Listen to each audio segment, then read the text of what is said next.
Hey everyone, in this video, let's go to question 206, reverse linked list on Leetcode. This is part of our blind 75 list of questions. Let's begin. In this question, you're given the head of a singly linked list and you want to reverse the list and return the reverse list. So here the head is 1 and it goes from all the way to 1 to 5 and you want to reverse this. Now you want to make the head 5 and you want it to link to 4, then 3, then 2, and then 1. So basically reverse the entire thing. Same thing here, 1 to 2, then we get from 2 to 1.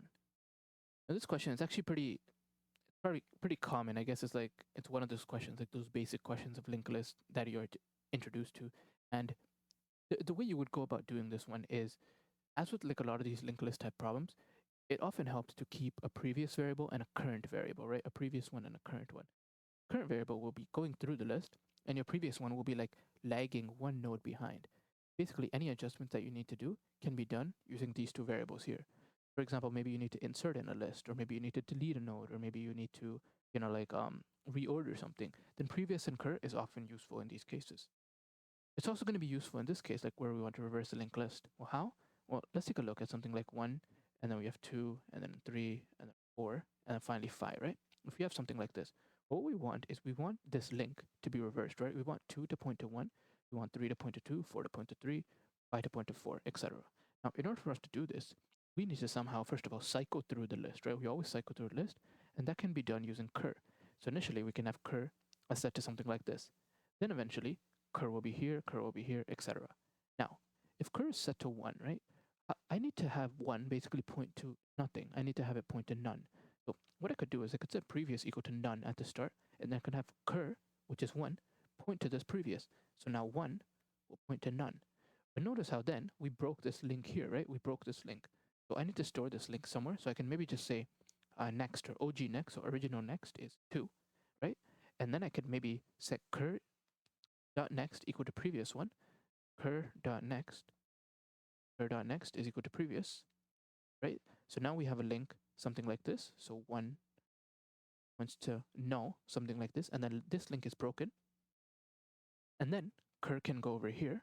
Cur is now here, and then previous we can set to the number 1. So now previous comes here, and this is still pointing to none, which would just denote by n.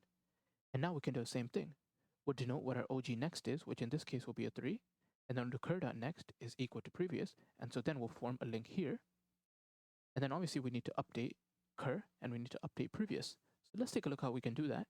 And again, this is just one of those problems where you just have to know the trick, and once you learn this trick, then the other ones are pretty simple. But this one is like probably one of the basic problems that it's just, if you just jot it down and you know this trick about previous and cur, then you should be able to do it. So let's see how we can do this trick, or this problem. So first of all, head can be empty, right? So we'll do if not head, then we can just return head in this case. Otherwise, well, we need a previous, and we need a cur. Cur will be set to head. Now we loop. When do we loop to? Well, it's often we loop till either cur, like while cur still exists, or cur.next still exists. So either you loop to this element here, or you loop to this element here.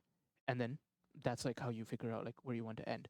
So in this case, actually, there's no point in looping to this element here, because if we loop to this one, like we haven't processed this 5 here. We need cur to actually arrive here. We need cur to actually come over here and then eventually like go out of bounds. So then we know that we are done our iteration, because we need cur to go here, because then we can reset this link here to be something like this. So we need cur all the way to go out of bounds. So we would just do something like this. If we did cur.next, then cur would actually stop at the last index. So that's not something we want to do. We want cur to go out of bounds.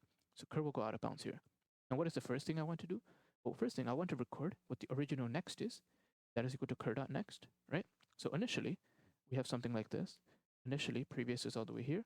Cur is equal to here. Cur.next is equal to 2, right? Now what we can do is we can do cur.next is equal to previous. Previous is none, so then that's all good. We can do that. Now what? Now we can do previous is equal to cur. So now previous comes over here. And then cur, well, we want to move cur now to this 2 here, but we can't do cur.next because that's already been overwritten. So we have to do this. We can do cur is equal to OG next. And we just keep allowing this to happen. So then cur will come here, we'll set up the link, and then it'll go here, etc. And then in the very end, it'll be here, and then we'll go over here. And then the very end, what we'll do is we will actually advance cur here, and then we'll see that this is false. But now we want to return this head, right? This 5. So how do we do that? Well, we have access to prev. So that's how we can do it. We can just return proof. And that's pretty much it. We just go ahead and submit. And then we have our answer. So this is the O of n time algorithm. And there's no really extra space. So it's O of 1 constant space. Okay, thanks for watching.